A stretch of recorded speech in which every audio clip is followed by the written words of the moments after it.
नमस्कार दोस्तों, चलिए जानते हैं झारखंड की हर एक क्षेत्र, हर एक जिलों की ताजा और बड़ी खबरों को सिर्फ 10 मिनट में। लेकिन ये वीडियो में आगे बढ़ने से पहले आप ये वीडियो को किस जगह से देख रहे हैं, हमें कमेंट में जरूर बताएं।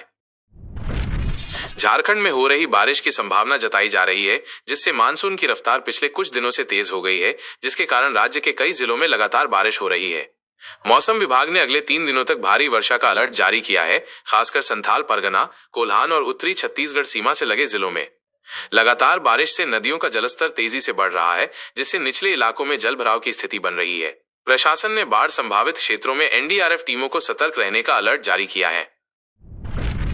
झारखंड के मुख्यमंत्री हेमंत सोरेन ने बताया कि पिता के निधन से वे बेहद टूट गए हैं, लेकिन जनता के लिए उनके आदर्श और विचार को आगे बढ़ाना उनका कर्तव्य रहेगा। हेमंत सोरेन ने यह भी कहा कि शिबू सोरेन की सादगी, संघर्ष और आदिवासी समाज, किसानों और गरीबों के अधिकारों के लिए जीवन भर संघर्ष किया और उनका जीवन आने वाली पीढ़ियों के लिए प्रेरणा का स्रोत रहे। जनसेवा की भावना को झारखंड की राजनीति और समाज हमेशा याद रखेगा। उन्होंने राज्य के लोगों से अपील की कि वे इस दुख की घड़ी में एकजुट होकर गुरुजी के अधूरे सपनों को पूरा करने की दिशा में कार्य करेंगे। झारखंड सरकार ने राखी के शुभ अवसर पर महत्वाकांक्षी मैया सम्मान योजना के अंतर्गत इस महीने की राशि सभी लाभार्थी महिलाओं के खातों में 2500 भेज दी गई है।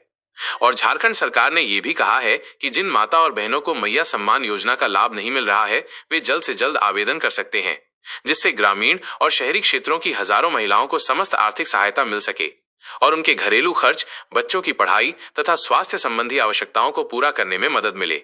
सरकार का दावा है कि भुगतान प्रक्रिया तरीके से हो रही है और सभी लाभार्थियों को समय पर राशि मिलेगी। मुख्यमंत्री हेमंत सोरेन ने आज विधानसभा में कहा कि शिक्षा सुधारने को लेकर नई योजना की घोषणा की, जिसके अंतर्गत सरकारी स्कूलों में स्मार्ट क्लास, लैब और डिजिटल पुस्तकालय की सुविधा अगले 2 वर्षों में उपलब्ध कराई जाएगी। झारखंड सरकार ने कृषि क्षेत्र में किसानों को बढ़ावा देने के लिए फसल मूल्य संवर्धन योजना लागू की है, जिसके कारण किसानों को आधुनिक उपकरण, बीज और प्रशिक्षण पर 70% तक सब्सिडी प्रदान की जाएगी। धनबाद कोयलांचल क्षेत्र में अवैध खनन के खिलाफ बड़ी कार्रवाई करते हुए पुलिस ने 15 ट्रकों को जब्त किया और 25 लोगों को गिरफ्तार किया। इससे सरकार को हो रहे नुकसान पर अंकुश लगाने का प्रयास किया गया है। चाईबासा जिले में एक बड़ी दुर्घटना सामने आई है। आज सुबह एक निजी बस पलटने से 15 यात्री घायल हो गए, जिनमें 3 की हालत बुरी तरह गंभीर है। हादसा तेज रफ्तार और सड़क की खराब स्थिति के कारण हुआ। घायलों का इलाज जिला अस्पताल में भर्ती कराया गया है।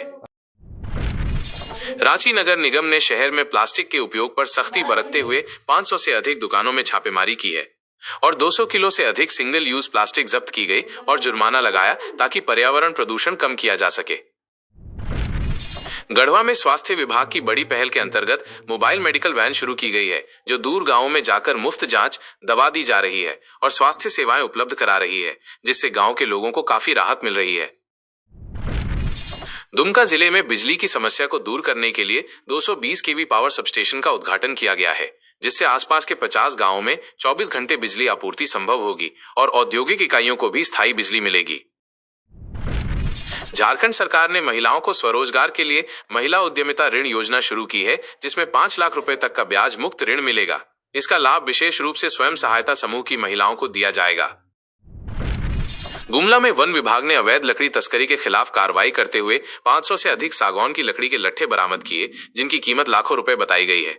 इस मामले में 4 आरोपियों को गिरफ्तार किया गया।